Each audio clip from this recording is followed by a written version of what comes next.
Aneska van Vuren is hier in die ateljee, die finansiële hoof van The B4I Project, 'n baie belangrike mens vir wie ons almal baie lief is. En ons gaan nou uitvind hoekom. Vertel vir ons, Aneska, wat is jou rol by die groter B4I Project? Goeiemôre, ek wil net eers sê môre en dit is baie lekker om weer met jou te gaan gesels vanoggend.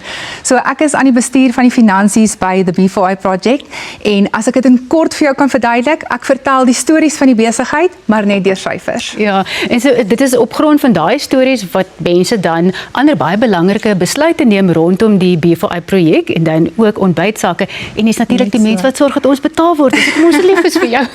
Nou vertel gou vir ons hoe ontbytsake spesifiek inpas by the B4I project. Goed, die maklikste om dit te verduidelik is as volg. So the B4I project is een groot sambreel.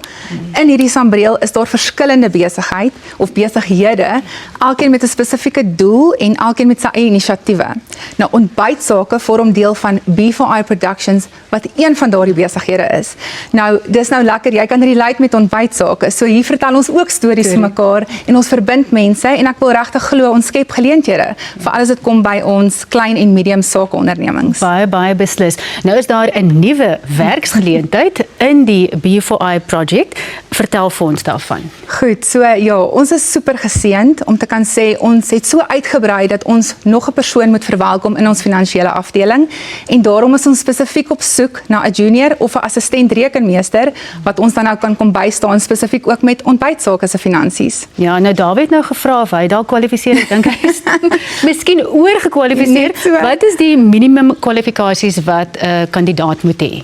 Goed, so ons gaan definitief kyk na finansiële kwalifikasie en as hulle al ondervinding in die beroep kon opdoen, sal dit ook baie voordelig vir ons wees. Ja, maar daar is sekerlik ook, ek kan sê, karaktereienskappe waarna jy soek, moet 'n spanspeler wees, maar ook iemand wat self aangedrewe is en bietjie eie inisiatief neem. Ek dink net maar sommer net sy getyd by duim. Wat is van die goed wat jy nog soek? Absoluut. So ons is op soek na 'n Afrikaans sprekende persoon en hulle basiese rekenaarvaardigheid moet daar wees vir alles wat kom by Excel, maar dan wil ons ook kyk na die persoon agter die finansies en agter die syfers. Ons soek iemand wat dinamies is en dan passievol is oor mense en oor besighede. So die persoon moet nie dink dat hy of sy iewers in 'n donker kamertjie gaan sit en op Excel gaan werk nie. Glad nie. Ons is 'n span wat saamwerk en saamkom en dit is eintlik 'n baie lekker deel van ons finansies afdeling. Ek het nou gesê Excel en ek neem aan as Afrikaans jou moedertaal is, dan moet Excel jou tweede taal wees as jy vir hierdie pos wil aansoek Beslis, doen. jy slaat dit daar net op die kop, beslis so. So dis baie belangrik dat hulle ook rekenaarvaardig is. Yes, absoluut. Nou, hoe kan mense aansoek doen? Hulle kan hulle CV stuur na humancapital@b4i.co.za. Okay, en dan gaan hulle met jou in aanraking kom en dalk vir jou moet kom sit, nee? Net so. Aneska, baie dankie dat jy vanoggend kom kuier het en ons hou styf duim vas vir baie goeie aansoeke.